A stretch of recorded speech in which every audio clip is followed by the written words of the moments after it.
ഇന്നലെ രാത്രി ഞങ്ങളവിടെ പുലി കോഴിയെ പിടിക്കാനായിട്ട് വന്നു. ഒച്ച ഇട്ടിട്ടാണ് ഞങ്ങൾ പുറത്തിറങ്ങണത്. അപ്പോൾ പുറത്തിറങ്ങിയില്ല, ജനലിലൂടെ നോക്കി.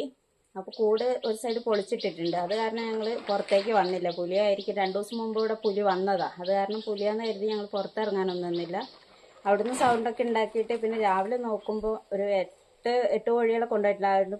പറമ്പ് പോയി നോക്കിയിട്ട് ഒരെണ്ണത്തിൻ്റെ തല തിന്നിട്ട് കിട്ടി. പിന്നെ 2 കാല് ഡേഞ്ചറാണ്, കടിച്ചിട്ടുണ്ട്. പിന്നെ അതിൻ്റെ 1 മണിക്കൂർ മുമ്പ് ഞങ്ങളുടെ പശുക്കുട്ടി കരഞ്ഞു. അപ്പം നോക്കി ഒരു സൗണ്ടും കേട്ടില്ല അപ്പോൾ ഒന്നും. അതിനുശേഷം കിടന്ന് കുറച്ച് കഴിഞ്ഞപ്പോഴാണ് ഈ സൗണ്ട് കേൾക്കുന്നത്. കോഴി എല്ലാം അങ്ങനെ ഉണ്ട്, കൂട് പൊളിച്ചിട്ടുണ്ട്. 8 കോഴികളാണ് ഇപ്പോൾ പോയത്. മുട്ടയിട്ട് തുടങ്ങിയ കോഴികളല്ലതും.